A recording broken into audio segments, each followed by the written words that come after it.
In today's video, I'm going to be building one of my tallest structures yet, and this is the magnificent City of Imperium. I can't wait to dive into this build and show you all the details, building techniques, and amazing minifigures this City of Imperium has to offer.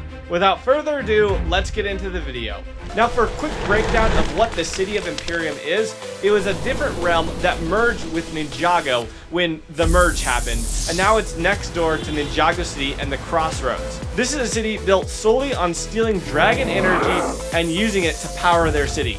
The citizens of Imperium don't know the corruption that lies at the core of this city. But Empress Beatrix, Lord Roz, and Rapton are working together to hunt dragons and use their energy to power the city. It's pretty messed up, and in the show, once the ninjas find out what's going on, they have to protect the dragons and save them from this evil City of Imperium. So obviously, one of the most important parts to any city is the people in the city. And this build is going to have a lot of awesome minifigures. Like Empress Beatrix. All hail the good Empress. She may never have a smile on her face, but deep down, she's a softie. Not really, she's kind of messed up and very evil. And a dragon must have bit off half her hair, because that is a crazy haircut. I gave her a red cape to give her the look of royalty, and also equipped her with her flying hover throne. This small hover speeder used Imperium swords jutting out of the front, and I made this unique gold feathering out design on the front using these bracket pieces in gold. I also added some lasers along the side, and the back of her throne has some more golden detailing. We can sit Empress Beatrix in her speedor, and she can hover through the city, being praised by the citizens.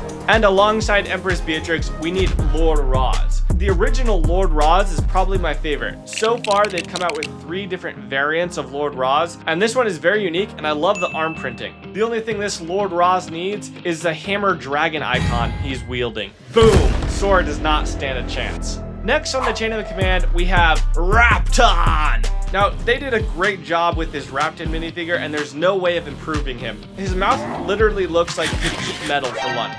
Now we have the 3 main antagonists for this city, but we need some guards. I got this gold Imperium guard, which looks fantastic, and I love the helmet. I also got this one-eyed frying pan guard, which looks a little on the strange side, but nonetheless a cool minifigure. I equipped the gold soldier with a laser gun and the frying pan soldier with a dragon grabber. You know what you do with a dragon grabber? You grab dragons. Good job. And obviously the City of Imperium wouldn't run without its ingenious scientists. So we have Dr. LaRoe, which came in the newest Ninjago City workshops. But the hair was a little off, so I got this custom painted hair I made in one of my previous videos. Wow. Then we have a second scientist, Jordana. She comes in a few different sets, but never in her scientist clothes. So I made this minifigure ready to work in the labs alongside Dr. LaRoe. Finally, the last citizen of the city is a small boy who runs around the city having fun on his hoverboard, which I made using orange axe pieces and this really unique sticker piece I got in one of my Ninjago sets. Now it's time to build the ninja. I built up Sora and Aaron, 2 key characters to have in the City of Imperium. Sora actually lived in the City of Imperium when she was a kid. I also made Lloyd, but this is no ordinary Lloyd. This is Doyle Don Magar. You might be wondering who that is. Well, it's Lloyd in disguise as an Imperium frying pan guard. I gave him this gold frying pan and stuck it on using sticky tack. Otherwise, I gave him normal Imperium guard clothes, and no one can tell this is Lloyd Garmadon. So now that we have our huge selection of minifigures, it's time to get working on the build. Now, the City of Imperium has a very Art Deco style of architecture with fine lines and very sharp angles. The city also kind of reminded me of Nexonites, with everything being so sharp and rigid and futuristic looking. So with both those ideas in mind, I think we can get building. And one of the most iconic pieces I'm going to use in this build is this silver Nexonite piece that came out in 2016. Now, I bought a lot of these for my Dawn of Iron Doom UCS MOC back in 2022, and they've been laying dormant in my drawer for a few years now, and it's finally time to pull them out and put them to good use. The first thing I built for this city was this black and light gray pillar design. I made the design with a slight angled jog in it using clip pieces to angle it. This very front section was actually built at an angle. This way I can make the pillar pieces angled as they go up the building. In the show, there's some foliage and trees around the city. So I got some of these new leaf pieces in sand green and made some palm trees around the front. I also built a unique stairway going up to the front door. I made sure to place down these Evo mech pieces near the base of the building for something I want to connect to, but you'll see that later. As the structure went up, I used mainly black pieces with some transparent orange windows slid in, and my silver Nexonite pieces came in handy when building the frame and archway of the door. The door itself is dark red with ninja swords on the front for an extra menacing look. After I was getting close to done with the first floor of this building, I added another Evo arm piece to each side of this build. Now I can start working on the wall. Basically what I want this whole structure to look like is a giant spire sticking up with a wall coming around the front. For the wall, I want it to be an octagon, and I used a lot more of these Evo mech joint pieces to make the main layout for the wall. On the front of this build, I left room for a gate, and 4 of these wall segments I basically built the exact same, with some black detailing up along the side, some transparent orange highlights, the silver Nexonite pieces. In between each of these wall segments, I stacked up dark gray barrel pieces, and they fit right in between the Evo mech joints in a very satisfying way. And on the very top, I added railing, which makes a nice unified look along the rim of this build. On top of 2 of the wall segments, I added laser cannons that can shoot down any intruding dragons or ninja. Along the inside of the wall, I added some clip pieces to the bottom so you can attach hoverboards I made.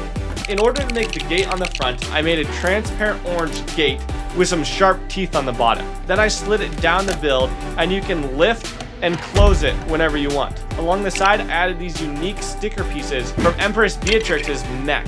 And finally, along the top of the gate, I made this ornate golden detailed roof. I used 3 different golden elements to make this, but they all come out to the same point to make this really unique roof. Now the wall of this city is complete. It looks very industrial and pretty beefy, and I don't think anything could penetrate it. Then I continued to work on the spire. I made it slope up slightly, and around on the inside, I made the stairs going to a balcony that can look out this window over the city. For this window, I attached 2 of those Nexonite pieces to give it this very sleek triangular look. On the inside, I added golden railing and a small computer screen. I got the decorative gold roof element from above the gate and duplicated it and placed it on the second level of this building. Now this build will look a little bit more unified. For the facade of the tower, I wanted to keep those light gray designs going up the tower. So I made some more of those plates stacked together and lined them up. In between these pillars, we have some transparent orange windows. And at the top, I placed another one of those spike pieces to finish it off. The walls are made using mainly black, and near the top, it starts to slope out, kind of like that main building from the show does. I use these large slope pieces to get the curvature, and to add a finishing touch, I used these panel pieces that are from the city space theme. Now we have a flat surface on the top of the tower, but the tower is not complete. I started by adding 2 dark gray pointed chunk pieces and stuck them in at an angle to make them jutting up. I also added black stripes to the middle of these block pieces. In between these 2 spikes, I made this very unique, almost flower petal-like shape using these metallic Nexonite pieces. On top of that, I added a dark gray saucer piece and a smaller transparent orange saucer piece. Then I made a small black pillar going up from that.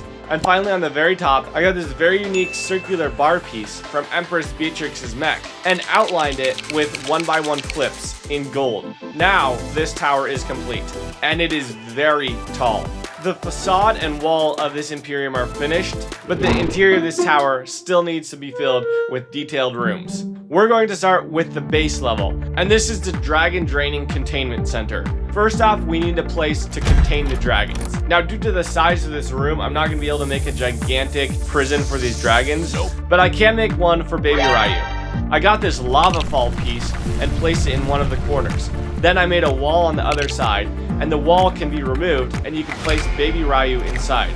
Now he's entrapped, and they can drain his dragon energy. I put 2 different tubes on either side of the room and connected them to the Evo joint pieces. In the middle of the room, I made a staircase coming down, and for the railings, I used these very sharp angle elements. Finally, opposite the room to the dragon prison, we have the chair with the computer that can monitor the dragon energy levels. Then I made an area with a tube of dragon energy going up, so now they can see how much dragon energy they have in supply. I also added 2 security cameras and an Imperium banner. And now this room is finished and they can start draining the dragon energy. The next floor up is just the railing section, which we built previously. And then on the third floor, we have Empress Beatrix's throne room. I made Empress Beatrix a very fancy throne. Sadly, it can't turn into her mech like it does in the show, but it does a job and you can tell that it's a throne. And now Empress Beatrix can sit there and be mad all day. Finally, on the last floor, I have a small lab with a computer. Also on this table, there's one of Sora's Photak inventions that can create hard light objects, like this little cat, or the vicious wolf that is seen in the show. On one wall, there's a wanted poster of Sora, and on the other, there's blueprints.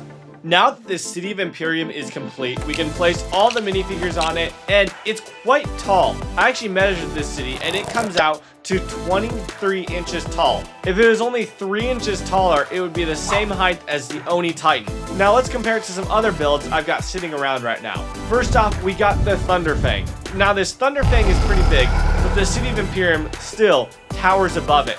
Here the city is beside Ninjago City workshops, and it does stand taller than this city, even with the crane fully extended. And if you got a single minifigure and stacked about 15 on top of that, you would have roughly the height of this tower. This city has a lot of sharp angles. The wall around it is an octagon, and I use these silver spike elements along the walls, around the windows, and at the very top of the spire. The color scheme here is black, transparent orange with highlights of gold. I love the sand green leaf pieces I was able to use for the palm trees in the courtyard. You can see here on the front we have Aaron and Lord Roz battling it out. There's these cannons along each wall that can blast the enemy. And I think the wall itself looks very fortified and strong. There's a walkway and there's little stairs going up to larger stairs that turn around to the back of this city. Along the back we can see Rafton on this balcony overlooking what's going on beneath. If we open up these big red doors, we come to the dragon draining laboratory. And in here you've got Jordana on her computer. We've got a dragon energy tube, and then on the other side we've got a little prison. We can grab this guard minifigure who has caught Baby Ryu, and we can place Baby Ryu in this prison. And now he is about to be drained. But thankfully, we have some ninja friends here to save him. On the top floor, you can see Sora trying to deactivate the Photak device. Hopefully they can take down the Photak Imperium wolves. On the very top here is a small detail. It's a map of the merged lands. Then we also have the throne room for Empress Beatrix. And right now she is riding in her hover throne, which I love that design along the front. But you can take her out of this hover throne and place her on her actual throne, and now she can rule over the people of Imperium. Then if we turn it around to the front, one thing I really like are these gold detailed roof facade segments, and I have one above the gate that opens up and you can go into the city, or it can close and no one can get in. And then going up, we have another one of these gold roof segments, and they just complement each other very nicely. This whole tower, I really enjoy. You have these light gray lines going all the way from the base up to the very pinnacle. My favorite part of this whole entire build has to be the top of this build. I love this sharp metal petal-shaped design, and then these two dark gray spikes coming out. I also love this rounded circle along the top with a smaller gold round circle in the middle. It makes for a nice crown on top of this city. And you can also grab Lloyd and this Imperium guard, and they're hoverboarding through the city. What's really cool is you can grab one of these hoverboards and connect it to one of the inner wall segments, and it kind of can just be stored there for when you're not using it. There's a lot of different ways I could have built this City of Imperium. I was thinking I could have just done the tower with two smaller buildings along the side, but I'm really happy with the route I went. You have the big tower and the wall, which are two of the main features you see in the show. I'm very happy with the size and the overall look of this city. This might be one of my top favorite Ninjago structures I've ever built. This is up there with the City of Merlopia in terms of how much I enjoyed the build and how good I think the end result really is. And obviously, with the grandeur of this Imperium, we had to make instructions. So if you guys want to pick up digital instructions and build it yourself, you totally can. Go to the link in the description and it'll take you over to our digital instruction store and you can pick up your very own copy. And the best part is, it's half off the first week this video is out. So go get the cheaper ones while you can. Cannot wait to see you in my next Brick Legends video. Peace out.